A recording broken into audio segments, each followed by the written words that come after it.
ایک غیر قانونی طور پہ لیکڈ آڈیو جو ہے اس کے اوپر ایک کیس جو ہے وہ چلا رہی ہے. یہ ایک معجزہ ہے کہ ایسا ہو رہا ہے. اور آپ دیکھیں کہ اس کے اوپر پاکستان کے اخبارات، پاکستان کے میڈیا، ذرائع ابلاغ، پاکستان کی بار ایسوسیشن جو ہیں وہ خاموش ہیں، کیونکہ وہ اس پاور سٹرکچر کا، جو میڈیا ٹائکونز ہیں وہ اس پاور سٹرکچر کا اور بار ایسوسیشنز کی کرپشن کے حوالے سے تو میں پہلے آپ کو بہت کچھ بتا چکا ہوں. اب میں آتا ہوں ڈیٹیلز کے اوپر آج کی جو ہے. دیکھیے جو میں نے پچھلا ویلاگ کیا تھا اس کے اندر میں نے آپ کو بتایا تھا کہ کیسے اسلام آباد ہائی کورٹ کے ڈویژنل بینچ کے سامنے ایک بہت ہی امپورٹنٹ انٹرا کورٹ اپیل ہے جسے سلمان اکرم راجا صاحب عمران خان کے بہاف کے اوپر پریڈ کر رہے ہیں، جس میں دو نکات اٹھائے گئے. ایک تو جو یہ سائفر کورٹ ہے، جو اسپیشل کورٹ ہے، اس کی جو کریشن ہے، اس کی جو تشکیل ہے وہ غیر قانونی ہے. اس کے اندر پراپر کنسلٹیشن نہیں ہوئی، ریٹن کنسلٹیشن نہیں ہوئی، اور یہ ایک غلط بنی ہوئی ہے. اور اگر اس کو دیکھا جائے، اور جب آپ کیبنٹ کا اپروول لے کر آتے ہیں 13 نومبر کا کہ کیبنٹ نے آرڈر دیا ہے کہ جیل کے اندر اس طرح سے ٹرائل ہو سکتا ہے، تو در حقیقت آپ اس سے پھر سوال یہ اٹھ جاتا ہے کہ اس کے پیچھے کی 3 ہفتے کی جو اس اسپیشل کورٹ نے جو ساری پروسیڈنگ کی ہے اس کی کیا حقیقت ہے. یہ ایک پوائنٹ ہے، اس کی قانونی حیثیت کیا ہے. دوسرا پوائنٹ یہ ہے کہ جو سیکرٹ ٹرائل ہے وہ سیکرٹ ٹرائل اور خفیہ ٹرائل آپ کس بیسس پہ کر سکتے ہیں. جیسے میں نے کہا کہ سلمان اکرم راجا صاحب اسے آرگیو کر رہے ہیں، بڑی بریلینٹ ان کی ٹیم ہے. 19 پیج کی ان کی انٹرا کورٹ اپیل تھی، جس کے 16 پیج سبسٹینٹیو ہیں، 3 پیجز وہ ہیں جس میں کورسپونڈنٹس، وکیلوں کے اور لوگوں کے نام وغیرہ جو ہیں وہ لکھے گئے. اور سلمان اکرم راجا صاحب نے گزشتہ چند دنوں میں جو 3 اس کی پروسیڈنگز ہوئیں، جس کا آج تیسری سماعت تھی 20 نومبر کو، بریلینٹلی سلمان اکرم راجا نے ایکسپوز کیا کہ کیسے اس عدالت کی کانسٹیٹیوشن، کریشن، تشکیل جو ہے وہ قانونی طور پہ غلط ہوئی ہے. اور دوسرا یہ کہ انہوں نے ثابت کیا، جو ان کا مین پوائنٹ تھا جیرمی بینتھم کو کوٹ کرتے ہوئے، جو انگلش لیگل ہسٹری کے بہت بڑے لیگل فلاسفر ہیں، پولیٹیکل پرسنالٹی ہیں 19ویں صدی کے، کہ کیسے کبھی بھی تاریخی میں انصاف نہیں ہو سکتا. نو جسٹس وداؤٹ پبلسٹی. جب آپ نے انصاف کرنا ہے تو پہلے آپ کے انصاف کے پورے پروسیس کو صاف ہونا چاہیے، شفاف ہونا چاہیے، نظر آنا چاہیے، اس کی تشہیر ہونی چاہیے اور اس کی پبلسٹی ہونی چاہیے. So no justice without publicity, no justice in darkness. یہ ان کے پوائنٹس. اب آج آپ دیکھتے ہیں کہ اور یہ تو ثابت تو انہوں نے سارا کر دیا، جیسے میں نے آپ کو پچھلے کیس میں بتایا، میں نے اپنے پچھلے ویلاگ میں آپ کو بتایا تھا. لیکن آج کے دن میں جناب میاں گل حسن اورنگزیب صاحب اور ان کے ساتھ ہیں سمن رفت امتیاز صاحبہ، یہ دونوں ڈویژنل بینچ میں ہیں، اور ہمیں ان سے بہت توقعات ہیں. میں نے پہلے بھی اس کا کہا تھا، ہمیں ان سے بہت توقعات ہیں. their hearts and minds the right place. لیکن آج میاں گل حسن اورنگزیب صاحب نے وہاں پر ایک کوشچن یہ ریز کیا کہ جب کیبنٹ کا اپروول آ گیا ہے، اور کیبنٹ کا اپروول آیا ہے 13 نومبر کو منڈے کے دن، تو پھر تو یہ کورٹ کی تشکیل ٹھیک ہی ہو گئی نا. یہ انہوں نے ایک سوال وہاں پہ پھینکا ہے. اس سے آپ اندازہ لگا سکتے ہیں کہ میاں گل حسن اورنگزیب اور سمن رفت صاحبہ جو ہیں وہ اس وقت کتنی زیادہ انڈر پریشر ہیں. بیکاز یہ کوشچن ہی بڑا عجیب و غریب ہے. بیکاز اگر 13 نومبر کو کیبنٹ نے آرڈر اپروول کیا تو اس کے پیچھے جو 3 ہفتے کی پروسیڈنگ ہوئی ہے کورٹ کی، جس کی پیدائش ہی غیر قانونی ہوئی ہے، ناجائز پیدائش ہوئی ہے، اس کا آپ کیا کریں گے. لیکن انہوں نے یہاں پہ ایک لائن جو ہے وہ تھرو کر دی. دوسرا جو اس کا اب یہاں پہ 2 چیز دیکھنے والی ہیں کہ اس وقت یہ جو عدالت ہے اس پہ 2 قسم کے پریشر ہیں. ایک پریشر تو ظاہر ہے کہ چودھری نظام دین اور ان کے ہرکاروں کا اور ان کے ایلچیوں کا پریشر تو عدالت پہ ہے ہی. دوسرا اس عدالت کے اوپر پریشر ہے ہم سب کا، اخلاقی پریشر ہے، ضمیر کا پریشر ہے. اس عدالت نے عدالت بن کے دکھانا ہے دنیا کو کہ بھی ہم عدالت ہیں، ہم ایک ہائی کورٹ ہیں. یہ 2 قسم کے پریشرز ہیں. یہ جو دوسرا پریشر ہے اس میں توقع یہ تھی کہ پاکستان کی بار ایسوسیشنز، پاکستان کا میڈیا، پاکستان کے اداریے لکھنے والے، پاکستان کے جو ہیومن رائٹ آرگنائزیشنز ہیں وہ اس میں کوئی رول پلے کریں گی. بدقسمتی سے ان کی کوئی پوزیشن ہمارے سامنے کھل کے نہیں آ رہی، جو اس کو آپ 1 سیکنڈ ڈائلیکٹیکل میٹیریلزم میں انڈرسٹینڈ کر سکتے ہیں. تو اب ہمارا ہی صرف اس عدالت کے اوپر پریشر ہے، اور وہ جتنا ایک ہے عدالت اس کو اتنا لے رہی ہے وہ آپ دیکھ سکتے ہیں. اب اس میں دوسرے کورٹ نے یہ بھی ریمارک کیے کہ سیکیورٹی کا خطرہ تو ہے ہی، آخر کو اس کا ہم کیا کریں، سیکیورٹی کے خطرہ کا کیا کریں، اس کا اب حل کیا نکلے گا. اب جو آنے والا دن ہے کل صبح، چونکہ اس کی دوبارہ پروسیڈنگز 1 دن کے لیے ایکسٹینڈ ہو گئی ہیں، عدالت نے سٹے کو بھی بڑھا دیا ہے. پہلے 20 تاریخ تک سٹے آرڈر حکم التوا کو بڑھایا تھا، اب اس کو 21 تاریخ تک کر دیا ہے. تو کل صبح 11 بجے یہ عدالت دوبارہ یہ جو اس اپیل کو سنے گی. اب میں آپ کو بتا دیتا ہوں میرا انالیسس کیا ہے کہ کس قسم کا سولوشن یہاں پہ اس کا نکلے گا. عدالت کہے گی کہ چونکہ کیبنٹ نے ایک آرڈر کر دیا ہے 13 نومبر کو، تو اب اس عدالت کو، کورٹ کو جو ہے ناجائز، اس کو مان ہی لیتے ہیں. ایک چیز. دوسری چیز یہ کرتے ہیں کہ جو پروسیکیوشن اور حکومت کہہ رہی ہے کہ یہ سیکرٹ ٹرائل نہیں ہے، اس کے اندر ہم میڈیا کو پرمیشن دے دیتے ہیں, سٹیزنس کو آنے دیتے ہیں. اور آپ یہاں پہ دیکھیے کہ بدقسمتی سے ہائی کورٹ جو ہے وہ ایک طرح سے پاکستان کی ایگزیکٹو کے ایک ٹول کے طور پر استعمال ہو رہی ہے. بیکاز چند دن پہلے آپ کو یاد ہو کہ وہ چھوٹا سا تاریخ سا کمرہ جس میں عمران خان اور شاہ محمود قریشی کا ٹرائل ہوتا تھا, وہاں سے اس ٹرائل کو ایک بڑے کمیونٹی ہال کے اندر منتقل کر دیا گیا, جہاں پر عمران خان کے گھر کے 5 لوگوں کو اور شاہ محمود قریشی صاحب کے 5 لوگوں کو گھر سے آنے کی اجازت ملنے لگی, جس کے نتیجے میں عمران خان کی بہنیں عظما, علیمہ, نورین جو ہیں وہ بھی وہاں جاتی ہیں, بشرا بی بی بھی وہاں پہ جاتی ہیں, 5واں پتہ نہیں کون جاتا ہے. اور اسی طرح سے شاہ محمود قریشی صاحب کی جو صاحبزادی ہیں مہر بانو اور گوہر بانو, وہ بھی وہاں پہ جاتی ہیں. تو یہ ڈرامہ پہلے ہی کر لیا گیا, یہ کوئی ڈرامہ ان کو ایسا نہیں تھا کہ ضرورت تھی, یہ انہوں نے پہلے ہی کیس بنایا. جب آپ اس کو دیکھتے ہیں اور ڈاٹ کنیکٹنگ کرتے ہیں تو آپ کو کلیئرلی پتہ چلتا ہے کہ عدالت کو ڈیزائرڈ ڈائریکشن میں لے جایا جا رہا ہے. اب عدالت کل یہ کہے گی کہ اس میں میڈیا کو بھی ہم پرمٹ کر دیتے ہیں جس کی پہلے پرمیشن نہیں. لیکن کون سا میڈیا پرمٹ کیا جائے گا, آپ اندازہ لگائیں. ظاہر ہے میڈیا پرمٹ کر دیا جائے گا تو وہی میڈیا ہوگا جسے چودھری نظام الدین کے ہرکارے اپروو کریں گے, ویٹ کریں گے, اس کو صحیح مان لیں گے کہ یہ کوشر قسم کا میڈیا ہے, یہ سیف میڈیا ہے. اس کو امیجن کریں, کوشچن ریز کرتا ہوں میں آپ کے ذہن, اگر میں پاکستان میں ہوتا, میں چلا جاؤں پاکستان سپورٹ, خیر میں جاؤں تو سیدھا اڈیالہ جیل میں ڈالیں گے, میں نے سنا ہے کہ میں آؤں گا ہی تو پتہ نہیں ہوا سے ہی ڈال دیں گے اڈیالہ جیل میں. لیکن اگر میں پاکستان میں ہوں, یہ میری طرح کا کوئی شخص پاکستان میں ہوگا, تو کیا مجھے اس کورٹ پروسیڈنگ کو دیکھنے کا اڈیالہ جیل کے اندر اجازت ملے گی؟ کیا وہ یہ افورڈ کریں گے یا اجازت دیں گے کہ میں اڈیالہ جیل سے باہر کھڑا ہو کے نکل کے اس کے حوالے سے 2-4 ٹویٹ کر دوں, اس کے بارے میں ایک ویلاگ کر دوں, اس کے بارے میں جس طرح متی اللہ جان صاحب وہاں نکلتے ہیں باتیں کرتے ہیں, تو کیا مجھے یہاں پر اڈیالہ جیل کے اندر جا کے اس ٹرائل کو دیکھنے کی پرمیشن سسٹم دے گا؟ یہیں پہ میرا خیال ہے تمام سوال آپ کے سامنے آ جاتے ہیں. ٹھیک, اب ہم آئیں تھوڑا سا آگے, اور دوسری, اب اس میں کنٹراسٹ دیکھ لیں. یہ تو میں نے آپ کو ایک منظر نامہ سارا اس کا پیش کر دیا, اب اس کا کنٹراسٹ دیکھیں. Contrast number 1, contrast number 2, contrast number 3. کل 21 نومبر کو ہی اسلام آباد ہائی کورٹ کے ایک ڈویژنل بینچ میں, جس میں میاں گل حسن اورنگزیب بھی ہوں گے اور ان کے ساتھ چیف جسٹس جناب عامر فاروق صاحب بھی ہوں گے, وہاں نواز شریف صاحب اپیئر ہوں گے, موجود ہوں گے, آئیں گے. اور نواز شریف صاحب کا اپیل کا جو پروسیس ہے, جو ان کو حق دے دیا گیا ہے کہ وہ اپنے پرانے کیسز کے خلاف ایون فیلڈ, العزیزیہ اسٹیل ملز میں اپیل کر سکتے ہیں, وہ اپیل کا پروسیس جو ہے اسے ایک ڈویژنل بینچ سنے گا, جس میں چیف جسٹس میاں عامر فاروق صاحب کے ساتھ میاں گل حسن اورنگزیب ہوں گے.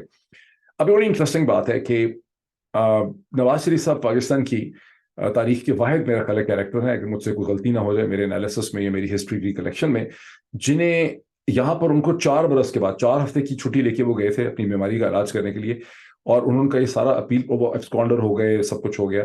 لیکن 4 برس کے بعد میاں نواز شریف صاحب کو یہاں پر اپیل کا حق جو ہے وہ مل رہا ہے.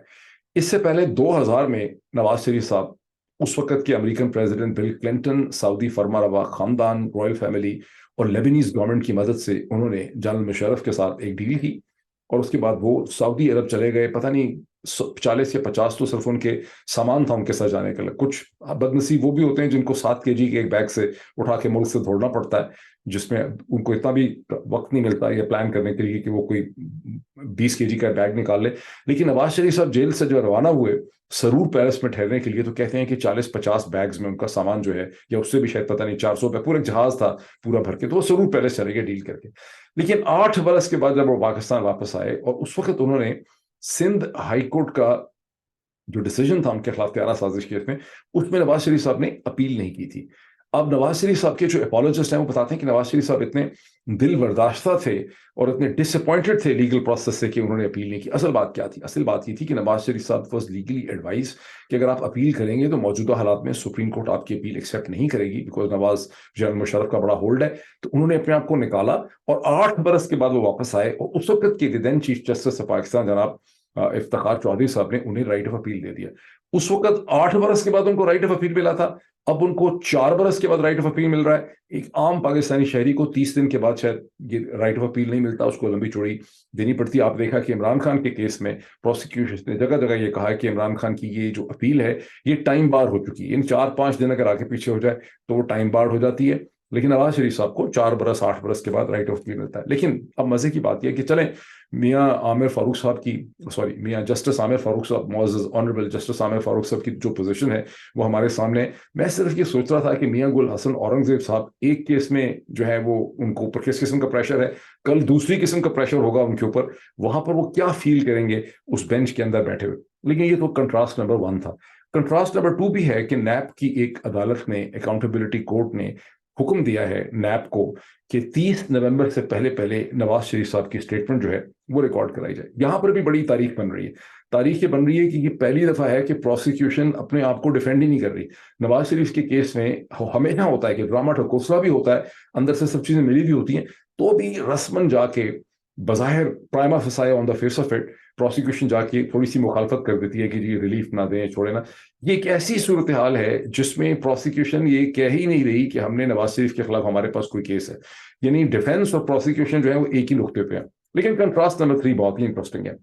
آج کے دن میں ڈاکٹر یاسمین راشد صاحب کو اور عمر سرفراز چیمہ صاحب کو، جو گورنر پنجاب رہ چکے ہیں، تحریک انصاف کے بڑے اہم رہنما ہیں، جن کو آپ نے گزشتہ 6 مہینے سے ان کی کوئی تصویر تک بھی نہیں دیکھی ٹھیک طرح سے، انہیں دوبارہ گرفتار کر لیا ہے. اور اینٹی ٹیرر کورٹ کے سامنے پولیس نے یہ کہا ہے کہ ان کے پاس ایک ایسی نئی خوفناک قسم کی ایویڈنس آئی ہے جس سے پتہ چلا ہے کہ دی دین پرائم منسٹر آف پاکستان جناب شہباز شریف صاحب کے گھر پہ جو حملہ ہوا تھا 9 مئی کو، وہ بھی ڈاکٹر یاسمین راشد اور عمر سرفراز چیمہ جو ہیں اس حملے کو لیڈ کر رہے تھے. یہ بڑی انٹرسٹنگ بات ہے.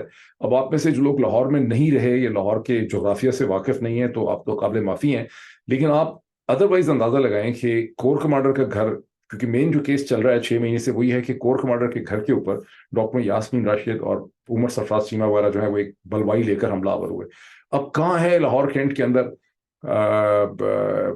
کور کمانڈر ہاؤس، اور وہاں سے ماڈل ٹاؤن اگر انلیس کہ یاسمین راشد اڑ کے جائیں تو وہاں پہنچ جائیں، لیکن وہ کہاں اس کی لوکیشن کدھر ہے؟ یا تو آپ ڈیفینس میں سے فیروز پور روڈ والی راستے پہ جو کینچی جسے کہتے تھے، پتہ نہیں آپ اس کو کینچی کہتے ہیں کہ نہیں، وہاں سے آپ اسے کہتے ہیں والٹن والی سائڈ سے کراس کر کے فیروز پور روڈ پہ چڑھیں اور پھر وہاں سے کوئی راستہ پکڑ کے ماڈل ٹاؤن کی طرف جائیں، یا وہاں سے جا سکتے ہیں، یا پھر آپ ڈیفینس کے اندر سے گلبرگ میں وہ جو پل بنا تھا نیا ریلوے کے پھاٹک کے اوپر ادھر سے جا سکتے ہیں، یا تیسرا راستہ یہ ہے کہ آپ جیل روڈ پہ چڑھیں گے، رائٹ پہ مڑیں گے، پھر مین بولیورڈ پہ آئیں گے، بولیورڈ سے آپ کراس کر کے جائیں گے کلمہ چوک کی طرف، وہاں سے ماڈل ٹاؤن میں جائیں گے.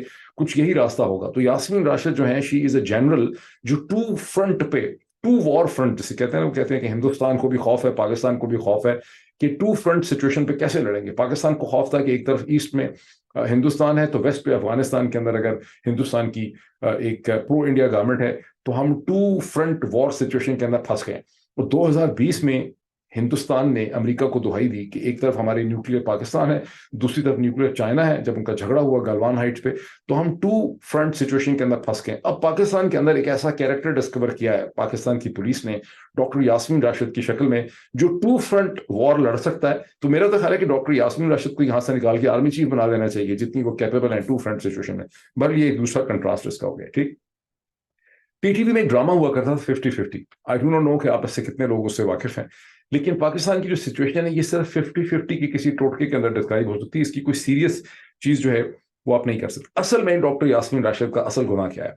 ڈاکٹر یاسمین راشد کا جو اصل گناہ کبیرہ وہ یہ ہے کہ پچھلے ہفتے جب عدالت کے باہر ملی وہاں انہوں نے نکلی تو وہاں پہ ڈاکٹر یاسمین راشد نے، یہ کینسر کی پیشنٹ ہے، یہ پروفیسر تھی گائنیکالوجی obstetrics کی پنجاب کے اندر، یہ وہ ہیلتھ منسٹر ہے جس کے دور حکومت ہیلتھ منسٹر ہونے میں پنجاب کو ہیلتھ کارڈ ملا. پنجاب کی آبادی کتنی ہے؟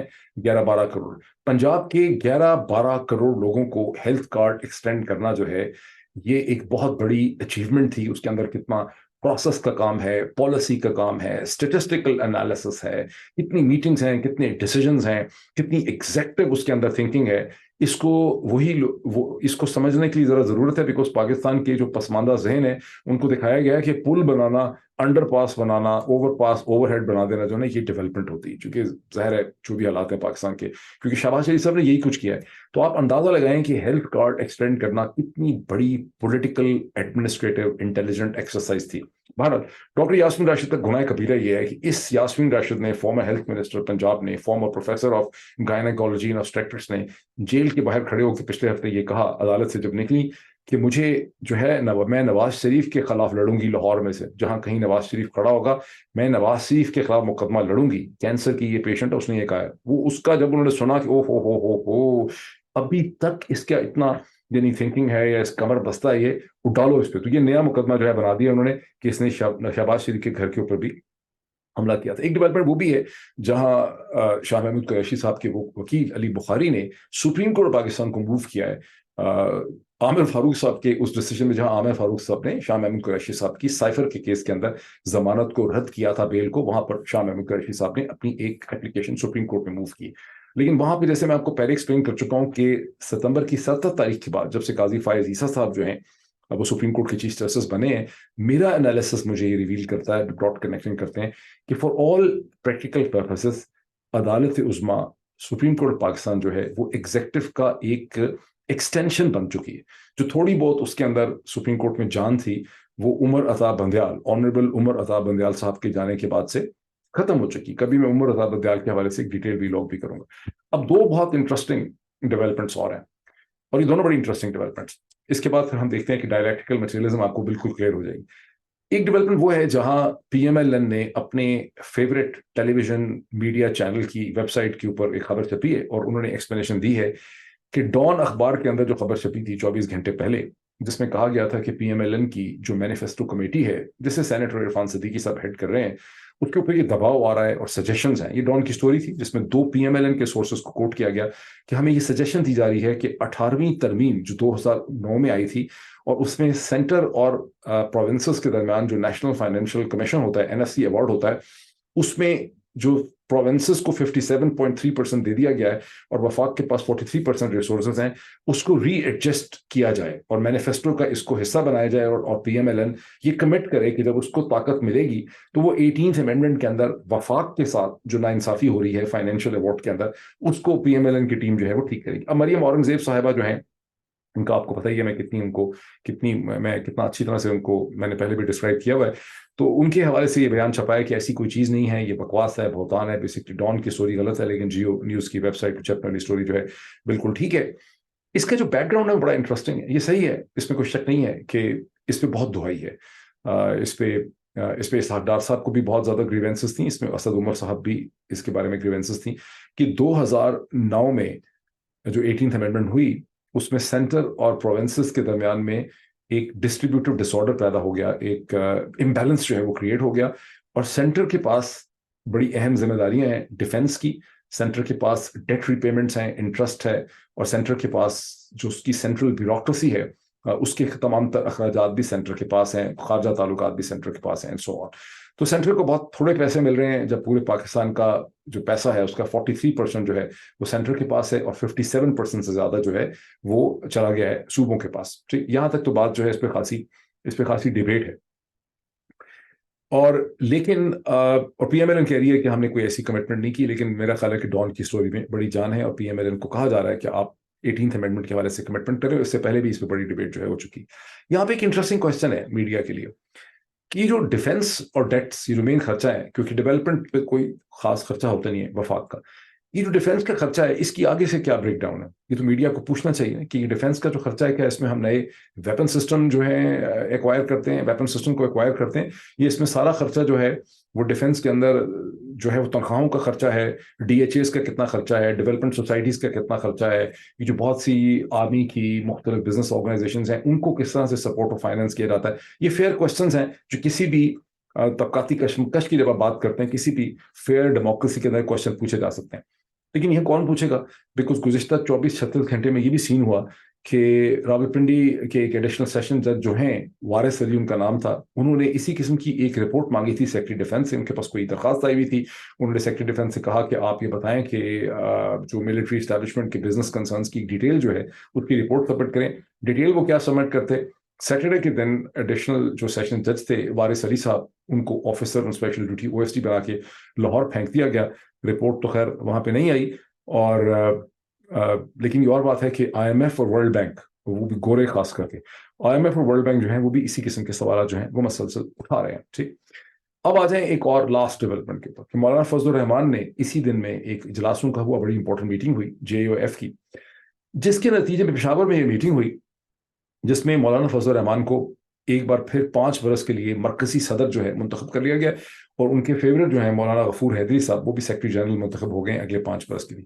اس موقع پہ مولانا نے تقریر کی اور مولانا نے کہا کہ میں ریگنگ کے بڑے سخت خلاف ہوں، ایون اگر مجھے جتانے کے لیے بھی ریگنگ کی جائے ہم اس کے بڑے جو ہے وہ خلاف ہیں۔ اب اس میں بہت انٹرسٹنگ سوال اٹھتا ہے، ریگنگ کیا ہوتی ہے؟ مطلب ریگنگ صرف وہ ہوتی ہے جو الیکشن کے دن میں ڈبے بھرنے کو ریگنگ کہتے ہیں؟ میرا خیال ہے مولانا یہی سمجھتے ہیں، اکثر لوگوں کا خیال ہے یہ جو سارا کچھ ہو رہا ہے جس میں لوگوں کو پکڑا جا رہا ہے، ان کی پریس کانفرنسز کروائی جا رہی ہیں، پہلے 10,000 لوگوں کو گرفتار کر لیا گیا تھا، اب مزید 884 لوگوں کی لسٹیں بنائی گئی ہیں، اس میں سے 200-250 لوگ گرفتار ہو چکے ہیں، لوگوں کی ضمانتیں بار بار ضمانت ہوتی ہے ان کی ہائی کورٹ سے، پھر ان کو گرفتار کر لیتے ہیں، لوگوں کو اغوا کیا جاتا ہے، پھر ان کے ٹیلی ویژن پروگرام کے اوپر لا کے ان کو وہاں پہ ان کی پریس کانفرنسز کروائی جاتی ہیں، یا ٹیلی ویژن پروگرام میں آ کے وہ معافی مانگتے ہیں، یا وہ استحکام پاکستان پارٹی کو جوائن کر لیتے ہیں۔ یہ جو سب کچھ ہو رہا ہے یہ کیا ہے؟ یہ ریگنگ نہیں ہے تو یہ پھر کیا ہے؟ تو مولانا کو یہ بھارت نظر نہیں آ رہی، اور مولانا کے ساتھ میرا خیال ہے اور بھی بہت سے ذرائع ابلاغ کے جو حصے ہیں ان کو بھی نظر نہیں آ رہا۔ یہ تو ایک کمپلیٹ پروسیس ہے الیکشن کو ریگ کرنے کا، الیکشن کے دن میں الیکشن کو ریگ کرنے کی تو ضرورت ہی باقی نہیں بچتی اس کے بعد۔ اب میں اس کی فائنل لائن آپ کو دیتا ہوں، دیکھیے ڈائلیکٹیکل مٹیریلزم جو ہے یہ مارکسسٹ کانسیپٹ تھا، اور 20th سینچری کے اندر پالیٹکس کو اور تاریخ کو ایکسپلین کرنے میں جتنے کانسیپٹ آئے ہیں اس میں سے one of the most original concept ہے ڈائلیکٹیکل مٹیریلزم۔ مشکل کانسیپٹ ہے لیکن بہت ہی سادہ زبان میں یہ کہتا ہے کہ تاریخ کا عمل طبقاتی کشمکش سے، جو ڈفرینٹ قسم کے اکنامک سیگمنٹس اور سوسائٹی ہوتے ہیں ان کے آپس کے جھگڑے سے، کانفلکٹ سے، کشمکش سے، ان کی جدوجہد سے تاریخ کا عمل جو ہے وہ آگے بڑھتا ہے۔ پاکستان کے اندر 75 برس سے تاریخ کے عمل کو روکا گیا ہے، بیکاز یہاں پہ آرٹیفیشلی ڈیفائن کیا گیا ہے کہ پاکستان اسلام کے نام پہ بنا ہے، پاکستان کی تمام تر جدوجہد کسی اسلامی نظام کی خاطر ہے، اس کو سپورٹ کرنے کے لیے جعلی ریلیجس ملیٹنٹ گروپس جو ہیں کھڑے کیے گئے ہیں، کبھی سپاہ صحابہ کے نام سے، کبھی سپاہ محمد کے نام سے، کبھی TLP کے نام سے، کبھی اس کے نام سے، کبھی اس کے نام سے، اور ایک جعلی آرٹیفیشل اسٹرگل جو ہے وہ پیدا کی گئی ہے اصل ایشوز کو چھپانے کے لیے۔ دوسرا یہ کہ بہت ہی ایگزیجریٹڈ، یہ صحیح ہے کہ ہندوستان کے ساتھ بہت ہمارے مسائل ہیں لیکن بڑے ہی ایگزیجریٹڈ لیول پہ ایگزسٹینشل کانفلکٹ کو پریزنٹ کیا گیا ہے، اور جو اصل طبقاتی کشمکش ہے ڈائلیکٹیکل میٹیریلزم کی اس کو چھپا کے رکھا گیا ہے، اس کو پس پش ڈالا گیا ہے، اس کو سامنے نہیں آنے دیا۔ 75 برس کے بعد پہلی دفعہ پاکستان میں ڈیموگرافک چینج کی وجہ سے، آبادی کے بڑھنے سے، ایجوکیشن کے بڑھنے سے، اور جو نیور ٹیکنالوجیز ہیں سوشل میڈیا کی، اس کے نتیجے میں یہ پوری کہانی سامنے آ گئی ہے، اور جو اصل جدوجہد ہے متوسط طبقے کی اگینسٹ دی ایلیٹ کنٹرول، جو ایلیٹ کنٹرول ماڈل ہے جس میں جنرل صاحبان ہیں، سول ملٹری بیوروکریسی ہے جس کے اندر یہ شیخ، مشائخ، علماء ہیں، ٹاپ انڈسٹریلسٹ ہیں، میڈیا ٹائکونز ہیں، ان کی اور پاکستان کے متوسط طبقے کے درمیان ایک جدوجہد ہے جو کھل کے سامنے آ رہی ہے۔ اسے مزید ری ڈیفائن کرنے کی ضرورت ہے۔ ابھی اتنا ہی، پھر آپ سے ملاقات ہوتی ہے۔ Thank you.